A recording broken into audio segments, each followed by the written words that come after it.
Bien, nos habíamos quedado después de esta pausa, después de este paréntesis de la Pascua, interrumpimos el estudio. Nos habíamos quedado en Lucas 10, versículo 25 al 37 que leímos. Vamos a leerlo nuevamente para recordar, refrescar nuestra memoria de qué trata este versículo, de este pasaje, y hablar un poco de lo que ya tratamos hace algunas semanas. Capítulo 10, versículo 25 de Lucas.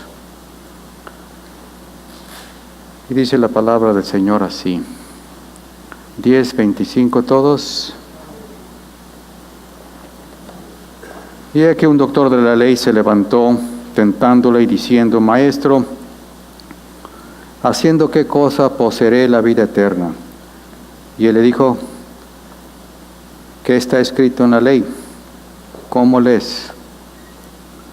Y él respondiendo dijo: amarás al Señor tu Dios de todo tu corazón, de toda tu alma y de todas tus fuerzas y de todo tu entendimiento, y a tu prójimo como a ti mismo. Y díjole: bien has respondido, haz esto y vivirás. Mas él, queriéndose justificar a sí mismo, dijo a Jesús: ¿y quién es mi prójimo? Respondiendo Jesús dijo: un hombre descendía de Jerusalén a Jericó y cayó en manos de ladrones, los cuales le despojaron e hiriéndole se fueron, dejándole medio muerto. Y aconteció que descendió un sacerdote por aquel camino, y viéndole se pasó de un lado. Y asimismo un levita, llegando cerca de aquel lugar, viéndole se pasó de un lado. Mas un samaritano que transitaba, viniendo cerca de él y viéndole, fue movido a misericordia. Y llegándose, vendó sus heridas, echándole aceite y vino, y poniéndole sobre su cabalgadura, llevóle al mesón, y cuidó de él. Y otro día al partir sacó 2 denarios, diólos al huésped, y le dijo: cuídamelo, y todo lo que de más gastares, yo cuando vuelva te lo pagaré. ¿Quién pues de estos 3 te parece que fue el prójimo de aquel que cayó en manos de los ladrones? Y él le dijo: el que usó con él de misericordia. Entonces Jesús le dijo: ve y haz tú lo mismo. Hasta aquí. Le damos gracias al Señor por su palabra y le pedimos que a través de su Santo Espíritu presente aquí manifiesto en su iglesia, que toque nuestros corazones, hable a nuestras vidas, nos ministre a través de su palabra, nos ayude a escudriñarla. En el nombre de Cristo Jesús. Pueden tomar asiento, hermanos. Bien, eso fue lo que hablamos, lo que hace un par de semanas, un doctor de la ley, un abogado de la ley, un erudito de la ley, aquellos que conocían la ley al revés del derecho, que ya hemos hablado tanto, expertos, un teólogo de hoy en día, preparado religiosamente, articulado en cuestión de la ley, es decir, de la palabra, de las escrituras, preocupado por su salvación, ¿verdad? Preocupado por la vida eterna. ¿Sabe? Y así se les acercó al Señor Jesucristo, ¿no? Preguntándole que qué cosa haría para poseer la vida eterna. Ahora pregunto yo, ¿acaso estos eruditos, expertos, maestros, ¿verdad?, escudriñadores de la ley, acaso no sabría qué se necesitaría para poseer la vida eterna? Pues por lo visto no lo sabía, porque se acercó al Señor y le hizo esta pregunta. Y pues reconociendo que sí tenía esa preocupación, porque en esos tiempos los religiosos lo que menos tenían, la preocupación que menos tenían era su vida eterna, la vida eterna. Ellos, su preocupación número uno era la religiosidad. Y todos sabemos que la religiosidad no se preocupa, no se enfoca tanto en la salvación, en la salvación personal, sino se enfoca en lo exterior. Amén. Todas cuestiones que son externas. Eso es lo que se enfoca la religión, la religiosidad, y esos eran los religiosos, solamente estaban preocupados por lo exterior, quedar bien, ¿verdad? Y no tenían el corazón, la fe, el espíritu, sino solamente tenían la letra, mucha letra. Amén. Entonces, era igual que muchos religiosos. El versículo 29 dice, él quería justificarse, él queriendo justificarse a sí mismo, le dijo, ¿quién es mi prójimo? Eso es lo que habíamos hablado, que la autojustificación, ¿verdad?, era una característica de estos religiosos. La autojustificación hoy en día es característica de los religiosos. La autojustificación no es buena. Concluimos eso. Nosotros como hijos de Dios no debemos de estar autojustificándonos, porque sabemos lo que dice la Escritura acerca de las justificaciones. ¿Quién es el que justifica? ¿Quién es el que ya nos justificó? A su nombre, gloria. ¿Verdad? Él es el único que nos justifica. Nosotros no podemos justificarnos a nosotros mismos. Reconocemos que pecamos, ¿verdad? Reconocemos que pecamos día a día, que fallamos, que erramos, y eso es, no debemos de buscarle vuelta a la página, con el fin de representar una espiritualidad, una pureza, una moralidad, porque caeríamos en lo que están estos religiosos, exterior. Yo quiero quedar bien, yo no tengo pecado, yo no tengo falla, yo no tengo todo eso. Yo no pude hacer eso por esto, yo no hice esto porque esto, yo fallé en esto por esto. Siempre es naturaleza humana, y es naturaleza humana porque es pecado, y el pecado está marcado en los genes del hombre y de la mujer. Ahí está, en los genes, innato. Pero como hijos de Dios, ya eso debemos de dejarlo a un lado. Amén. Debemos de caminar en el Espíritu, debemos de andar en el Espíritu. Dice en Gálatas Pablo que el Espíritu contra la carne, ¿verdad?, constantemente están en lucha, y el Espíritu con la luz, y el Espíritu con la carne contra el Espíritu constantemente están en esta lucha, de esa contradicción, ¿verdad? Bueno, entonces este fariseo, o escriba, ¿verdad?, él se justifica en el versículo 29, y le pregunta al Señor Jesucristo, ¿y quién es mi prójimo? ¿Quién es mi prójimo? Ahora, ustedes me dirán, ¿cómo? ¿Él no sabría quién es su prójimo? ¿Sabían los religiosos de esos tiempos quién era su prójimo?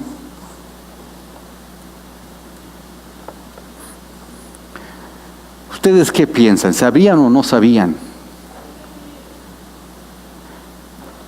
Tenemos que hacer un poco de historia para recordar el pueblo judío. El pueblo judío fue escogido por el Señor Jehová de los ejércitos, ¿verdad? Dice la Biblia que fue escogido del más pequeño, pueblo más pequeño, insignificante, ¿verdad? Y no los escogió nomás porque eran mejores o por sus cualidades o por su apariencia, no, porque fue la soberanía de Dios, fue porque Dios quiso que fuese. Lo escogió. Ahora, ese pueblo, el Señor quiso glorificarse en este pueblo. Amén. Entonces levantó a este pueblo y lo santificó. ¿Qué significa santificarlo? Es decir, lo apartó de otras naciones paganas. En ese tiempo el paganismo predominaba. Lo apartó. Bueno, el pueblo judío, la idea del Señor, o el plan del Señor era que este pueblo judío fuese la luz, el farol o la lámpara y bendición para otros, como así lo quiere el Señor Jesucristo para nosotros, para otras, para este mundo. Entonces, lo que hizo el pueblo judío, lejos de hacer lo que la voluntad del Padre, que fue que Dios gobernara, que Dios fuera el que gobernara el pueblo, ya saben la historia, escogieron sus propios gobernantes, hicieron sus propias tomaron sus propias decisiones en lugar de que ellos fuesen prácticamente representantes y manifestaran o testificaran el nombre del Señor, glorificaran el nombre del Señor a otras naciones. Lo que hicieron, ellos mismos se aislaron, ellos mismos se apartaron y consideraban a otras naciones como subhumanas, ¿verdad? Los gentiles eran, ¿verdad?, considerados como perros, infrahumanos, subhumanos, etcétera, etcétera, etcétera. Entonces, entre ellos mismos, entre el pueblo judío, ellos mismos se consideraban una élite, el pueblo religioso, por eso estoy hablando, los religiosos se consideraban una élite, una religión que está sobre todos. Ellos eran los non plus ultra, los mejores, total. Eso Pablo habla en Romanos, haciéndole ver al pueblo judío que no, ¿verdad? Que lo que hicieron, lo que hacían está mal, ¿verdad? Considerar a otros, ¿verdad? Pero por la misericordia, por el amor y por la gracia de Dios que también los escogió. En fin, así es que al hacer esto, ellos consideraban a su prójimo,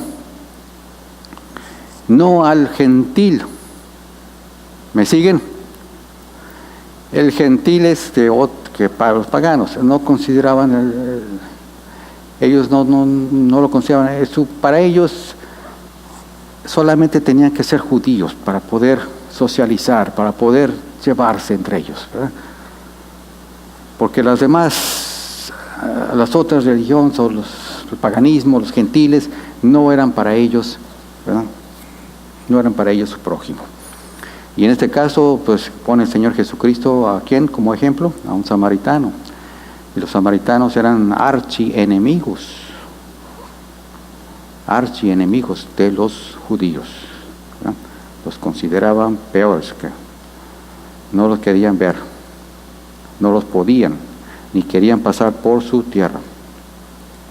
Bueno, entonces entre ellos mismos, pues ¿quién era su prójimo? ¿Verdad? Tal vez este escriba estaba preguntando con honestidad, pues, ¿quién es mi prójimo? ¿Verdad? No sabía quién era su prójimo. Tal vez él creía que tal vez otro judío era su prójimo. Y cuando le dijo de que un gentil o cualquier persona era su prójimo, no creo que le haya bien parecido ese. Bueno, entonces eso nos quedamos. ¿Quién es mi prójimo? Versículo 29. Y quería justificarse a sí mismo, decir a Jesús, ¿quién es mi prójimo? Por lo tanto, es que el Señor lo pone en esta posición del hombre que va pasando, ¿ya? Y quedamos en eso, en el estudio, que al escriba lo pone en esa posición, lo pone en la posición del hombre que va pasando, es decir, lo pone en la posición del sacerdote, lo pone en la posición del levita, ¿verdad? No lo pone en la posición del hombre herido, ¿ya? Sino lo pone en la posición del sacerdote y del levita que van pasando.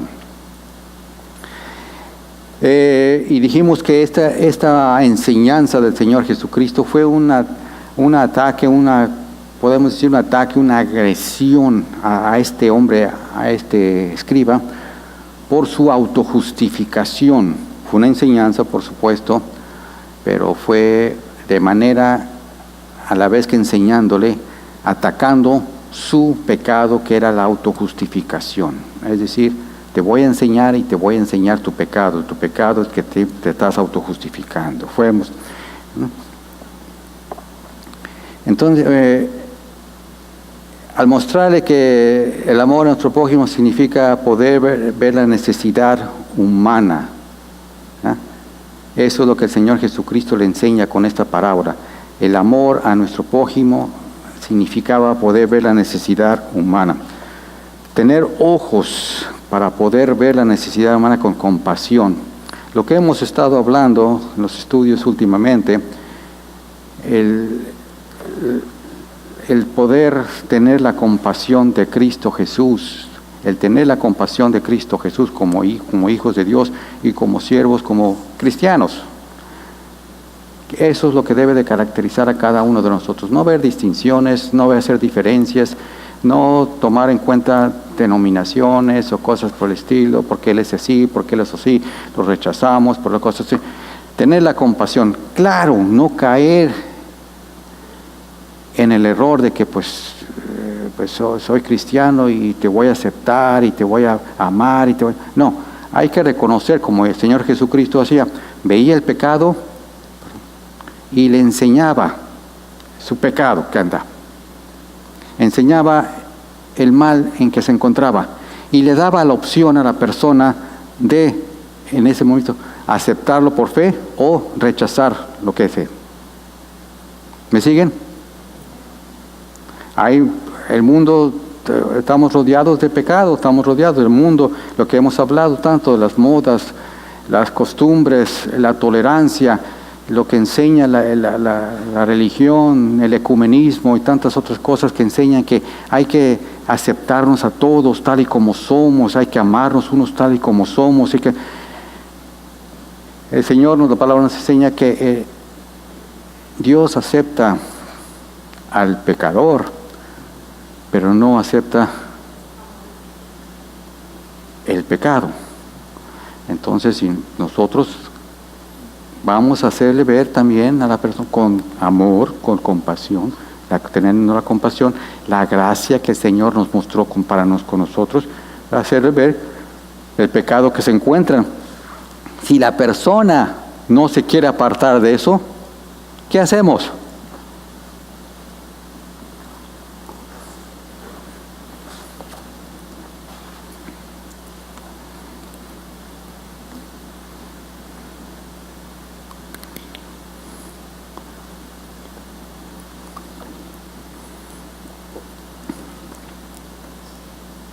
¿Qué nos muestra, qué nos enseña el Señor cuando te ponen enfrente a una persona que vive en pecado, practica el pecado, le gusta el pecado, es tu amigo, es tu compadre, es tu compañero de trabajo y toda la cosa, y tú le muestras a través de las Escrituras que está en pecado, no condenándolo, sino enseñándole lo que la palabra de Dios nos dice, que debemos de apartarnos y arrepentirnos. Pero la persona sigue en esa dirección y no quiere.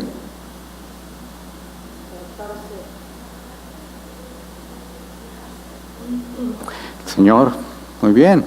El Señor Jesucristo lo acusaron de borracho, lo acusaron de juntarse con prostitutas, publicanos, etcétera, de bebedores, etcétera. Pero él iba, como hemos hablado, a esos lugares para traer a los pecadores. Y los que venían a él, dice la Escritura, que él no los rechaza. Pero los que rechazan al Señor no hay comunión. El que conmigo no recoge, desparrama. El que conmigo no está, contra mí está. Entonces, cosa que hoy el cristianismo nos hemos vuelto más tolerantes, ¿no creen? Hemos caído en la ideología del mundo, tolerancia. Toleramos, pues mi amigo, mi compañero, trabajo, ese es un pecador, es un esto y esto y esto. Ya le he hablado, ¿y qué pasó? Pero no quiere aceptar el Señor, no quiere aceptar la palabra, no quiere aceptar la verdad, no quiere aceptar el Evangelio, no quiere aceptar al Señor Jesucristo, no quiere aceptar eso, ¿y qué? Pero pues yo seguiré con Él, yo seguiré. Eso es tolerancia. Yo tolero el pecado,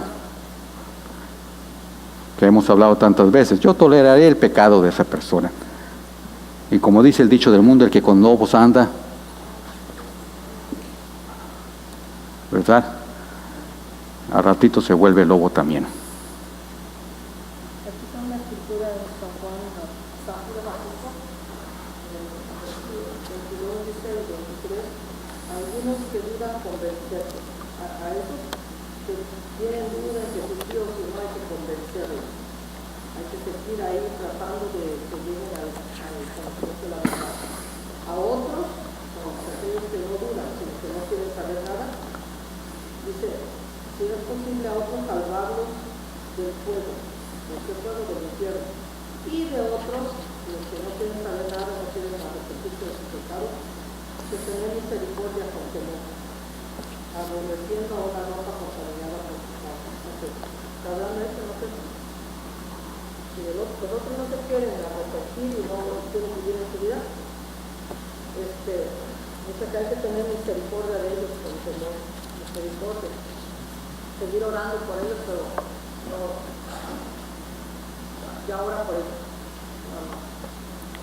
Sí, la oración solamente, ya se le llevó la palabra, se le enseñó, no quiso aceptar, orar para que el Señor algún día los alcance, ¿verdad? Ese es el paso a seguir a sus discípulos. Les dijo, si no lo quieren recibir, al pueblo que llegasen, a la aldea que llegasen, si no lo quieren recibir, dense la vuelta, sacúdense el polvo de sus sandalias y retírense, ¿verdad? No tenemos que seguir orando por ellos, por supuesto. Es la compasión que el Señor quiere, seguir orando por ellos, seguir pidiendo por ellos para que el Señor los alcance. Bueno, ese fue un ataque a este samaritano porque pues discriminaba a los samaritanos, este escriba, discriminaba a los samaritanos. El Señor vio que el Señor lo puso en una posición, ¿verdad?, de sacerdote y de levita, como diciéndole, tú pasaste por ahí y lo ignoraste, tú no hiciste nada por no tuviste la compasión. El tercer asalto, el tercer ataque a través de la enseñanza del Señor Jesucristo fue el más grande, fue al orgullo. A través de esa enseñanza, repito, más grande, el ataque más grande al orgullo y su orgullo religioso y su autojustificación, por supuesto que ya vimos esto.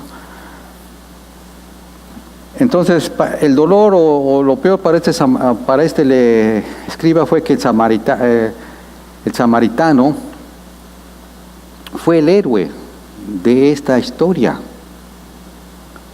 Fue el protagonista o el héroe de toda la enseñanza. Y ya como ya vimos que los samaritanos eran despreciados por los judíos. Y no había nada más ofensivo a un judío que describa que un samaritano era mejor que un judío, ¿no? Así es de que esa enseñanza prácticamente fue una agresión para su orgullo también, para su autojustificación. Repito, los judíos estaban aquí, sus religiosos estaban aquí arriba, eran una élite, se consideraban los mejores y tenían esto, tenían a Abraham como padre, tenían la ley, tenían profetas y sabían y conocían al revés al derecho. Entonces eran así, y para que le dijeran, un samaritano es mejor que tú, eso fue una agresión, una ofensa, ¿verdad?, a ellos. Entonces Jesucristo el Señor quería que este fariseo reconociera, que supiera que hay gente que no era tan justa como que era como él. Es decir, esa enseñanza que le quería decir al escriba, que hay gente en el mundo que tal vez no tenga la justificación, como dice el Señor Jesucristo en Mateo, como los religiosos, pero que los excedían en buenas obras. Hay gente en este mundo, dice, que los exceden a ustedes en buenas obras. Tal vez no conozcan la ley, tal vez no conozcan la escritura, tal vez no conozcan la Torá, tal vez no tengan al Señor, pero las buenas obras los exceden a ustedes, ¿sí? Le quiso enseñar a este escriba. Y lo mismo se aplica hoy en día. Lo dijimos, lo hablamos, que hay tantas organizaciones y etcétera, agencias y etcétera, etcétera, etcétera, que hacen tanto o más bien que el mismo cristiano, que el mismo creyente, que el mismo hijo de Dios. Cuando el Señor nos ha llamado, nos ha mandado a que vayamos y llevemos y hagamos lo que Él hubiese estado haciendo si estuviera aquí caminando sobre la tierra. Él lo está haciendo a través de nosotros. Él quiere usarnos a nosotros. Él está en nosotros, con nosotros, y por eso quiere usarnos a nosotros para llevar esas obras, buenas obras. Santiago dice que podemos tener fe, estamos orando, pidiendo oración, estamos metidos aquí en la iglesia orando, pero dice que la fe sin obras es muerta. Entonces, como hablamos el jueves, podemos estar hablando y diciendo y haciendo, pero si no estamos obrando, hay otra gente que sí está obrando. Hay gente que se exceden a ustedes, dice el Señor, en obras. Hay gente que exceden a ustedes en compasión a ustedes, ¿verdad? Y pongámonos, da miedo pensar que estaremos cayendo en la religiosidad. Conocer, letra, conocer, empaparnos en letra, estudios, predicaciones, pero cuando no estamos haciendo lo que la palabra nos dice que hagamos. Entonces, eso es lo que cayeron los fariseos, los religiosos. Todo era externo. Yo hago, yo leo, yo estudio, yo oro, etcétera. Lo que el publicano y el fariseo subieron al templo. Yo hago esto, yo hago lo otro, yo lo hago el otro. Pero el Señor dice, la compasión va acompañada de obras. Y yo lo que quiero ver es eso, dice el Señor Jesucristo, ¿verdad? Claro, tiene que haber un equilibrio, por supuesto, en todo, ¿no? Tiene que haber un equilibrio en todo. Y cuando nosotros rompemos ese equilibrio, ese balance, y excedemos una cosa y dejamos la otra, caemos ya sea en religiosidad, ¿verdad? O caemos en el fanatismo. Entonces, el Señor quiere un balance, un equilibrio. Sí, conózcanme a mí a través de las Escrituras, conózcanme, lean la Biblia, sí, congréguense, sí, vengan, estudien la palabra, sí, pero también apliquen y hagan las obras, hagan lo que dice la palabra, ¿verdad? Apliquemos lo que dice las Escrituras. Y esto es lo que parte de la enseñanza que el Señor Jesucristo le dijo al fariseo, ¿verdad? Tú me dices que conoces, haces y eso, eres escriba y eso, pero no tienen compasión por la gente. No hay ese amor por la gente. No hay. Hay gente hoy en día, repito, que no son cristianos, ni siquiera, sí han escuchado al Señor, pero no conocen la palabra de Dios, no conocen la Biblia, pero exceden a muchos cristianos en buenas obras. Y repito, no creo que me confundan, que digan, pues las obras, dice la palabra que las obras no podemos justificar, no vamos a poder salvarnos por las obras. No estamos hablando que seamos salvos por las obras, no estamos hablando de eso. Estamos hablando que tiene que haber fe, y la fe va acompañado de obras, compasión, de amor por los demás, ¿verdad? Habla. Puede decir, no, pues no son cristianos, no son nada, ¿no? Eso es lo que la parábola le enseña aquí. Eso es lo que el Señor Jesucristo quiso enseñarle con esta parábola. Hay gente que hace mejores obras que tú, le dijo al escriba. Bueno, aún hay más. Todo esto fue respuesta de qué pregunta. Todo lo que hablamos ahorita, ¿cuál fue respuesta de qué pregunta? Pues la pregunta del fariseo, ¿qué debo hacer para poseer la vida eterna? El Señor le está respondiendo con esta enseñanza, con esta parábola. La respuesta que el Señor le da es, mira, si quieres obtener la vida eterna, parafraseando por supuesto, si quieres obtener la vida eterna, dice el Señor, con tus justificaciones, con tus pretextos, con tus etcétera, estás en problemas. No vas a hacer, nunca lo vas a lograr. Pues hay gente que no está de acuerdo contigo y que son mejores que tú, ¿verdad? Eso parece paradójico.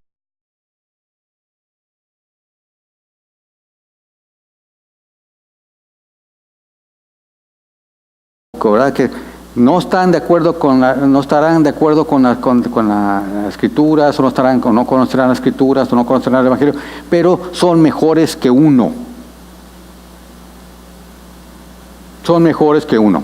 Entonces, tienen compasión, tienen el amor, y eso es, a final de cuentas, lo que el Señor toma en consideración.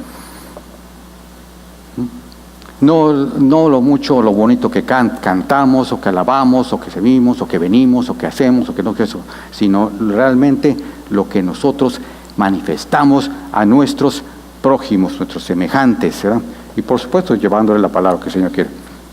Lo que el Señor Jesucristo le dice a este hombre es: si quieres tener vida eterna, si quieres la vida eterna, quítate el orgullo que tanto hemos hablado y que tanto nos cuesta quitarnos esa vestidura del orgullo. No lo vas a decir, no lo vas a obtener, dice la vida eterna, con eso de que yo hago esto, yo oro, yo no hago como lo hacen los demás, yo no hago esto, yo no hago lo otro como los otros, sino yo soy así, yo soy asá. ¿Ya? La única cosa que nos hace diferentes de otros, ¿qué es? ¿Qué es lo que nos hace diferentes de otros? ¿Qué es? Si le preguntan a usted, ¿qué es lo que es? ¿Por qué eres tan diferente de nosotros? ¿Qué es lo que te hace diferente? Voy a la iglesia, tengo una Biblia, yo oro, canto alabanzas. ¿Qué? El testimonio que damos a los demás.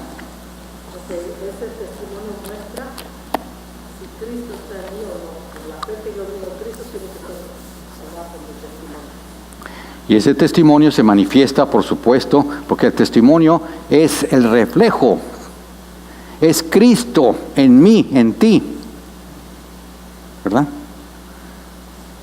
El mundo, la gente ve, si no ve a Cristo en ti, si no está viendo a Cristo en ti, está viendo a otra persona del mundo, punto. ¿Me siguen? Si no damos el testimonio de Cristo, somos igual que el mundo. Entonces, lo que nos hace diferente de ellos es la gracia de Cristo Jesús, de Dios derramada en nuestras vidas, y el Espíritu Santo que mora en nosotros. Tenemos el Espíritu Santo, y el Espíritu Santo está transformándonos, haciéndonos cada día a la imagen del Hijo de Dios. Y ese es lo que el mundo quiere ver: testimonio. Y el testimonio se refleja con la compasión, por supuesto, la fe, compasión, buenas obras, el amor, todo lo que el Espíritu Santo nos enseña y nos guía a hacer, por supuesto. El punto que quiero dar es en esta parábola es que nos preguntemos. Ya sabemos lo que dice del fariseo, ya sabemos lo que dice de los judíos, pero ¿qué dice la parábola de todos y cada uno de nosotros? ¿Qué es lo que dice de nosotros? ¿De dónde nos encontramos espiritualmente? Eso es lo que nosotros debemos, cuando leemos Escritura. ¿Qué dice de mí esta parábola que estoy hablando? ¿Qué dice de mí este pasaje que acabo de leer? ¿Qué es lo que tenemos que preguntarnos? No estamos leyendo la Biblia como una novela, sino estamos leyendo la Biblia como una enseñanza, porque Cristo está hablándonos a nosotros igual. Y si no lo creemos, pues no lo vamos a aceptar. Lo que leemos, el Señor nos está hablando a nosotros, así como se lo habló a este escriba, ¿verdad?, hace más de 2000 años. ¿Qué es lo que dice de nosotros? ¿Dónde nos encontramos espiritualmente? Cuando otros nos exceden en la carne, cuando nosotros debemos de tener el Espíritu de Dios. Es decir, nosotros debemos, para que me entiendan, debemos de excederlos a ellos, porque tenemos a Dios en nosotros. Debemos exceder a aquellos que viven en la carne, que hablan en la carne, y todo lo que hacen, lo hacen en la carne. Y nosotros debemos, ese es deber, debemos de exceder a todos ellos. No se trata de competencia, sino se trata de testificar, testimonio. Ellos deben de ver en nosotros ese ¿cómo se dice?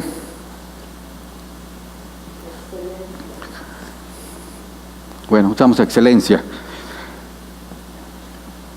del pueblo de Dios, porque nosotros tenemos a Dios. Dios con nosotros, Dios está con nosotros, tenemos al Espíritu Santo. Pero, ¿qué nos dice cuando nosotros, el pueblo de Dios, la iglesia del Señor Jesucristo, hace menos que aquellos que todo lo que hacen lo hacen en la carne? Pues lo que me dice a mí es que me da vergüenza. Me daría vergüenza de ser llamado cristiano. Me daría vergüenza de decir, Señor, pues, estoy cumpliendo, soy tu hijo, estoy haciendo esto, y te sigo, te sirvo, y etcétera, etcétera. Cuando realmente vemos que otros nos exceden.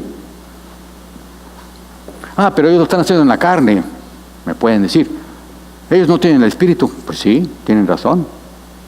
Lo están haciendo en la carne, no tienen el Espíritu Santo, no tienen a Dios, no son salvos, pero nos exceden, son mejores, tienen compasión, cosa que a muchos nos falta, ¿verdad? Y eso es lo que el Señor nos pregunta hoy en día. ¿Cuántos han leído esta parábola? ¿Cuántos la hemos entendido? Ya vimos, cuando vimos el Sermón del Monte, allá en Mateo 5:44, el Señor Jesucristo dice: mas yo os digo, amar a vuestros enemigos, bendecir a los que os maldicen, hacer bien a los que os aborrecen, y orar por los que os ultrajan y os persiguen, para que seáis hijos de vuestro Padre que está en los cielos, que hace que su sol salga sobre malos y buenos, y llueva sobre justos e injustos. Porque si amareis a los que os aman solamente, ¿verdad? Dice, ¿qué recompensa tendréis? ¿No hacen también lo mismo los publicanos? Y si abrazaréis a vuestros hermanos solamente, ¿qué hacen de más? ¿No hacen también así los gentiles? Sed pues vosotros perfectos, como vuestro Padre que está en los cielos es perfecto. Cuando hablamos del Sermón del Monte, el Señor Jesucristo hizo un shock a todos los religiosos con esto. Amar a vuestros enemigos, orar por los que os ultrajan, orar por aquellos que nos persiguen. Eso. Tenemos que abrazar no solamente a nuestros hermanos, tenemos que abrazar a aquellos, pero, como dijimos hace un momento, amarlos, pero también hacerles ver si están en pecado, el pecado que están, ¿verdad? ¿Qué dice el Señor aquí? Si amares a la gente como nosotros, de nuestra clase, de nuestras denominaciones, de nuestros, etcétera, de nuestros círculos sociales, no somos diferentes de los publicanos que aman a los publicanos.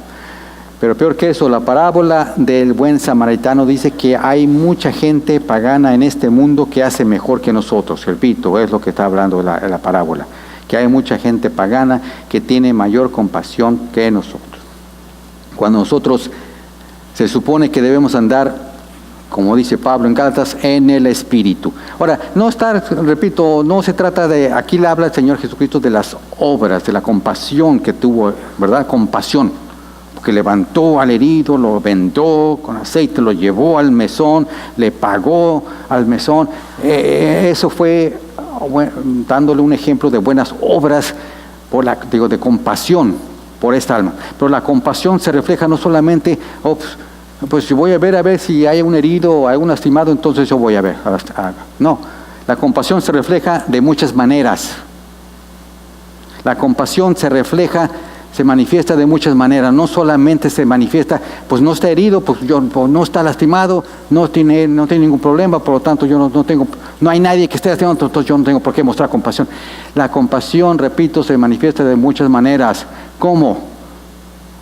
Como hablamos el jueves, la compasión, el amor por mi prójimo, el segundo mandamiento mayor, es tener el amor por mi prójimo. Si yo veo que mi prójimo está metido, sumido, sumergido hasta el cuello en pecado y es mi mejor amigo, mi compañero de trabajo, yo lo estimo y toda la cosa, y nunca le he hablado de la palabra de Dios, nunca le he presentado el Evangelio por vergüenza o por pena o porque no quiero perder su amistad, eso no es compasión. Eso es cobardía. No es amor. Eso es avergonzarse, dice Pablo, porque yo no me avergüenzo del Evangelio, porque es poder de Dios. Pero para aquel que cree, es poder de Dios. Y si yo creo que el Evangelio es poder de Dios y que va a cambiar a esa persona así como me está cambiando a mí, día tras día, la va a cambiar esa persona que está sumida en pecado, no quiere saber al Señor, pero yo le voy a llevar el Evangelio, yo le voy a llevar la palabra, yo le voy a decir, a no ser que la persona ya me diga, vete con tu Evangelio, ya no quiero saber, entonces sí. Pero si no, si está escuchando, entonces es compasión. Yo estoy sacándolo, estoy salvando, estoy jugando, como han jugado tug of war, ¿cómo se llama? Jalar la cuerda. Estamos jalando contra el Satanás, contra el demonio, jalando esa alma. Él se la quiere llevar para el infierno y nosotros la queremos jalar para el Señor. Eso es compasión. Es compasión por las almas, compasión, amor que el Señor quiere que manifestemos por ellas. Esa fue una parábola refiriéndose a un herido que estaba y lo manifestó salvándolo. ¿No? Pero el orgullo aquí le atacó en la autojustificación. Ay, yo no le hablo, ¿por qué? Pues yo no le he hablado a esa persona porque pues no tengo tiempo, no tiene tiempo, trabaja mucho, no quiere escuchar, te buscamos mil y problemas. ¿Por qué no le has llevado la palabra? ¿Por qué no está? Pues es que tiene esto, tiene el otro, y son justificaciones. Con justificación estamos justificando al hombre. ¿Dónde está la persona que trajiste? ¿Dónde está la persona que les ha hablado? No, pues no le he hablado porque no me contesta, porque no he hablado, porque no esto, porque no he hablado, porque esto, no le he llevado más para él, porque no esto, porque no. Justificaciones. Realmente te estás justificando, me estoy justificando y nuestro orgullo está ahí también de por medio. Y el Señor dice, no, tienes compasión.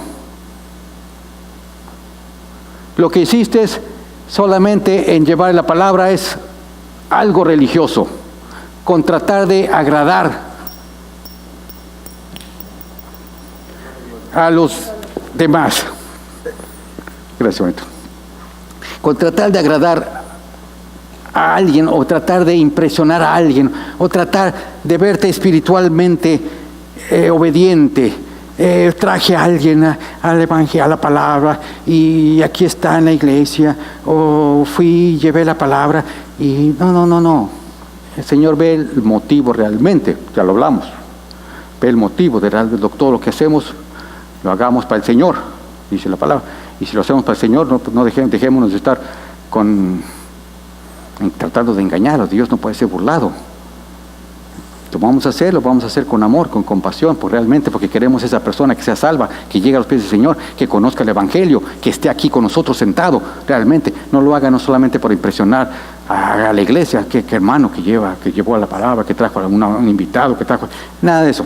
Entonces la compasión se manifiesta de diferentes maneras. La compasión se manifiesta principalmente de eso, arrebatando a Satanás, a esas almas que quiere llevarse.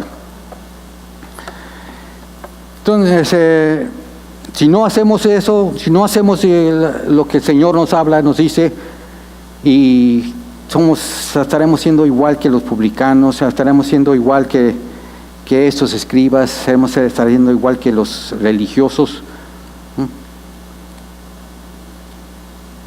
solamente haciendo cosas por fuera, queriendo tal vez impresionar a Dios por nuestra moralidad tal vez, pero es una moralidad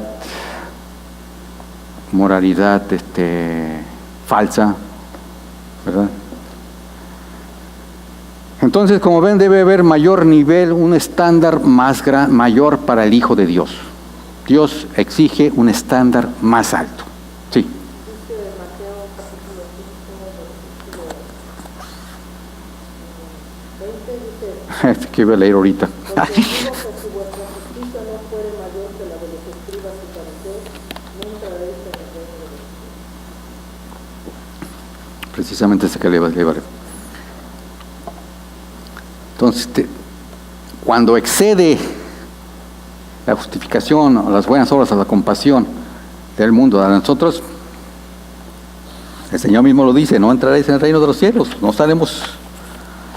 no estamos haciendo lo que el Señor nos pide. ¿Qué haré para tener vida eterna? Ahí está, contesta el Señor. Ahí contesta todo. Ahora, ¿cómo podemos nosotros exceder la justicia externa de los fariseos y escribas? ¿Cómo la podremos exceder? Pues ellos se consideraban sin culpa, eran sin culpa, no es posible. Por lo menos Pablo lo era. ¿Recuerdan de Pablo? Fariseo de fariseos. Llevaba la ley al pie de la letra. El joven rico de Mateo 19 también lo era. Cuando el que le dijo, anda, vende todo lo que tienes y dáselo a los pobres. Él dijo, yo ya he cumplido todos los mandamientos, ya he hecho todos los mandamientos, los llevo al pie de la letra. ¿Qué le faltaba a este joven rico? ¿De qué estamos hablando?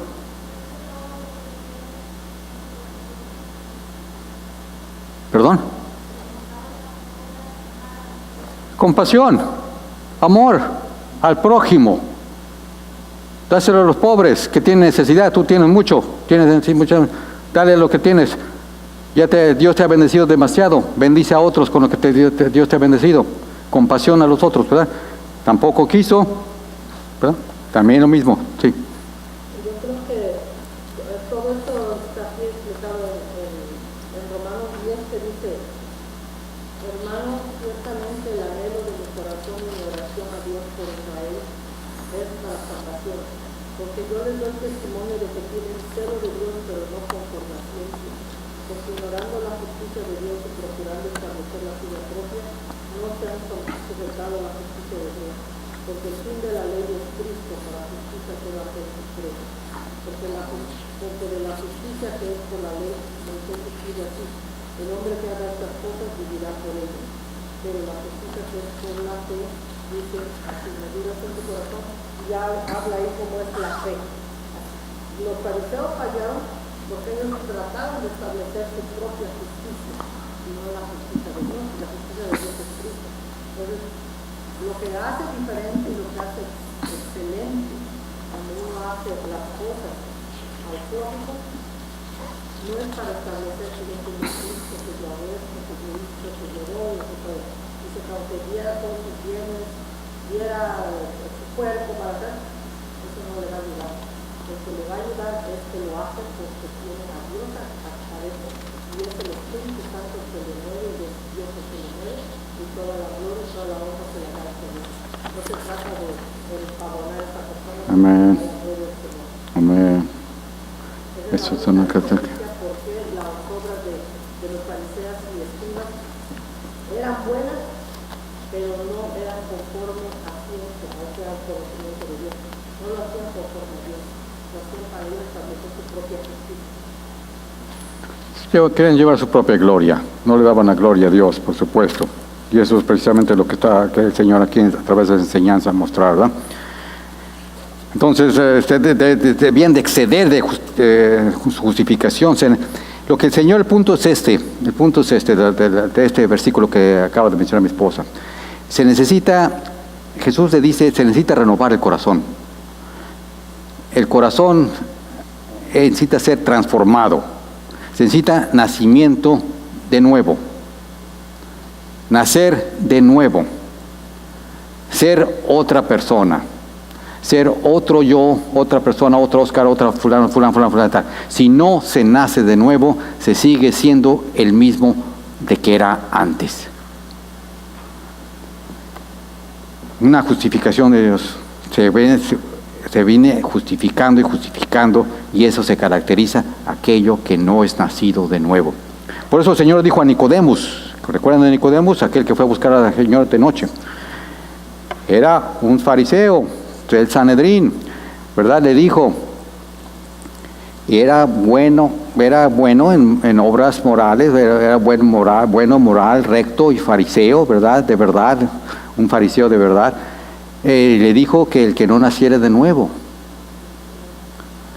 el que no naciera del agua y del Espíritu no puede entrar al reino de Dios. Le dijo a Nicodemo. Entonces, para el Hijo de Dios se exige mayor estándar, se le exige mayor. Digamos que la carne debe de morir. Gálatas nos dice que la carne debe morir. Pablo en sus cartas, la carne debe morir, el Espíritu debe de vivir. La carne cuando vive, la carne cuando se exalta, la carne cuando está sobre el Espíritu, es el yo, es glorificarme a mí mismo, es lo que yo hago, es justificarme, es no tener compasión, es no tener fe, es todo esto. El fruto del Espíritu es amor, y todo lo que hagamos, lo que acaba de decir mi esposa, todo lo que hagamos lo vamos a hacer en amor. Si no lo estamos haciendo en amor, es en la carne, es en las obras solamente de la carne. Y dijimos que en las obras de la carne pueden ser buenas obras, pero son de la carne. Estamos hablando de la carne, y el Señor quiere que obremos nosotros también en el Espíritu, sobre todo en el Espíritu. Empieza con amor, y todo lo demás son expresiones de amor. El amor es primero, después gozo. Esos son frutos del Espíritu: paz, tolerancia, benignidad, bondad, fe, mansedumbre, templanza. Contradice la palabra, contra tales no hay ley. Es Cristo viviendo en nosotros, Cristo haciendo las obras, es Cristo. Yo ya no vivo, sino Cristo vive en mí. Y la vida que yo vivo, la vivo en Cristo Jesús. Dice Juan el Bautista, que yo mengüe, que yo perezca, que yo decrezca, y Cristo crezca en mí, para que yo lo que hago, es Cristo haciéndolo, testificando. La gente ve en nosotros, ¿qué ve en nosotros? ¿Cristo, o ve un religioso haciendo obras buenas? ¿Qué es lo que ve en nosotros? Es lo que debemos de preguntarnos a nosotros mismos. ¿Acaso el mundo ve a nosotros un creyente, un hijo de Dios, Cristo, viviendo en nosotros? Es imposible, como lo hemos dicho muchas veces, vivir la vida cristiana por nosotros mismos. Y si la queremos vivir por nosotros mismos, todo lo que hagamos lo estamos haciendo en la carne. La carne debe de morir. Tomar nuestra cruz todos los días, cada día, ¿verdad? Negarse a uno mismo, ¿verdad? El yo, el ego, ¿eh? Y seguir a Cristo Jesús en la carne. La carne debe morir en la cruz con Cristo. Ya murió, y por fe debemos aceptar que ya está muerta, pero la tomamos, la revivimos, vivimos, ¿verdad? Le damos CPR, ¿verdad? Y ya estamos cargando la carne nuevamente todos los días. Pero yo hice esto, yo digo, Dios, tú no haces nada, yo no hago nada, si no es Dios obrando en mí. Todo lo que yo hago lo puedo hacer, lo que no hago, lo que tengo, lo que no soy, es porque Cristo está en mí, está obrando en mí. Y si no estoy haciendo nada, es porque no estoy andando, caminando en el Espíritu, no estoy glorificando el nombre del Señor Jesucristo. No podemos exceder la justicia de los escribas y los fariseos, no la podemos hacer en la carne, no podemos seguir exceder la justicia del samaritano. Tiene que ser Dios en nosotros. Dios es el único para que nosotros podamos exceder todas estas estándares que Dios pide de nosotros. Solamente caminando con Dios y en Dios podemos ser. Y llegamos a la parte esencial vamos a terminar, del problema. Y lo dijimos ya: cómo nos ve el mundo, cómo nos ven nuestras amistades, cómo nos ven los compañeros de trabajo. ¿Nos ven iguales al tú por tú? ¿Nos respetan como hijos de Dios, o somos iguales como ellos? ¿Cómo nos tratan? Nos tratan al mismo tono. No estoy diciendo que nos pongan un pedestal. No, tampoco es eso, sino que nos respeten. Y hablamos conversaciones. Cuando hablamos con ellos, hablamos las mismas conversaciones que ellos hablan. O ellos hablan con nosotros las mismas conversaciones que entre ellos hablan, porque pues, es igual de nosotros, es igual que nosotros. O nos respetan. Yo no puedo hablar delante de ti malas palabras, no puedo decir esto, no puedo decir lo otro. Yo no puedo hacer esto delante de ti porque tú eres hijo de Dios y yo sé que tú eres.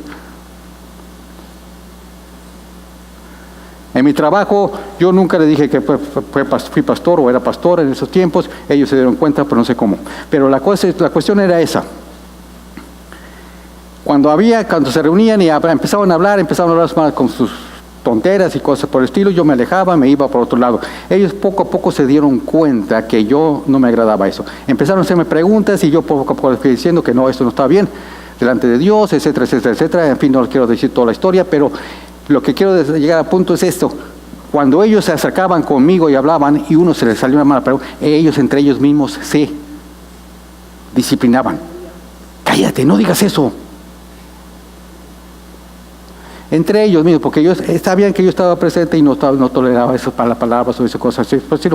Entonces, esa es la manera en que nosotros, y no es porque yo les decía, delante de mí no van a hablar así, yo nunca les decía eso. Simplemente yo me iba, me retraía, y poco a poco se daban cuenta que yo como cristiano no aceptaba ciertas cosas.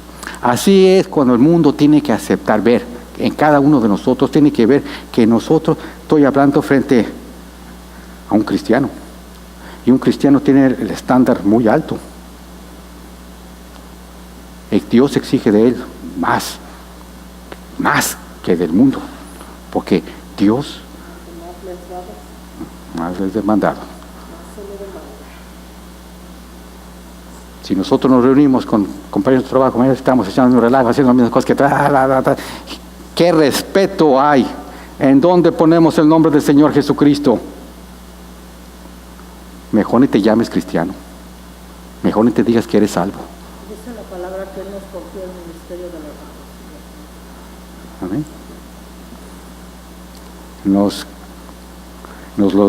Nos dio también su ley, su palabra. Nos delegó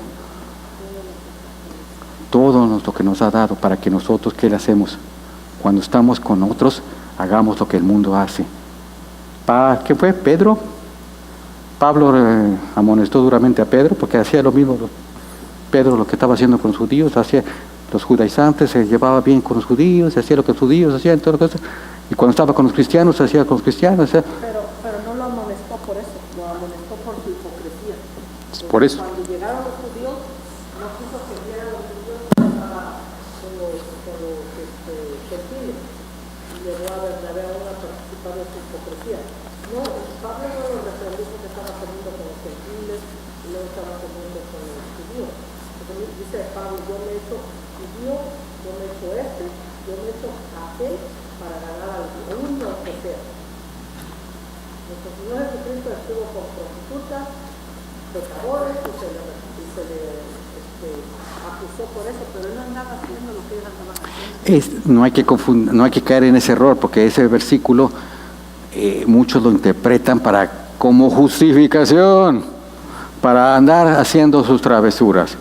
Dice, yo me he hecho judío, yo me he hecho publicano, yo me he hecho esto, yo me he hecho lo otro, pero con el fin, como dijo mi esposa, dice la Escritura, atraer, llevar, amonestar, como estamos diciendo, hacerles ver que están en pecado. Si uno llega, yo soy cristiano, yo tengo y hago y esto, subo y hago, veo, oro, Dios, y tú eres un pecador, arrepiéntete. ¿Cómo nos van a tachar? Por eso dice Pablo, yo me bajo a su nivel, ¿verdad?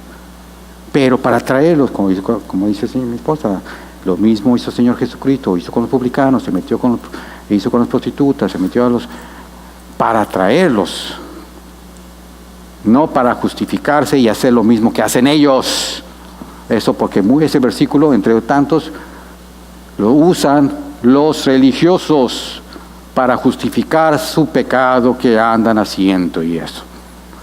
Pero hay que leer todo el versículo. Vamos a terminar la semana que entra. ¿Hay otro versículo? ¿Hay otro comentario?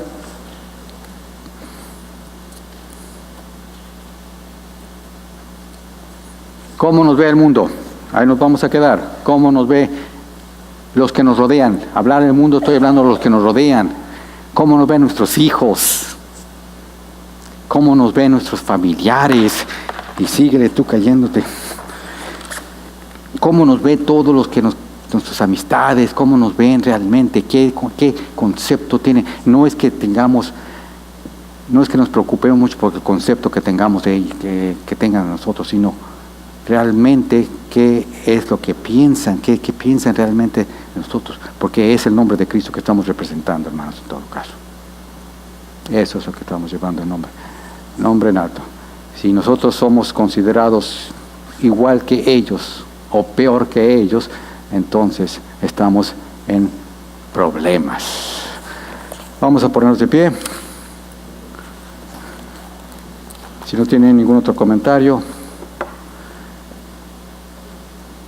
y oramos, damos gracias al Señor por su palabra, damos gracias, Señor, por este servicio.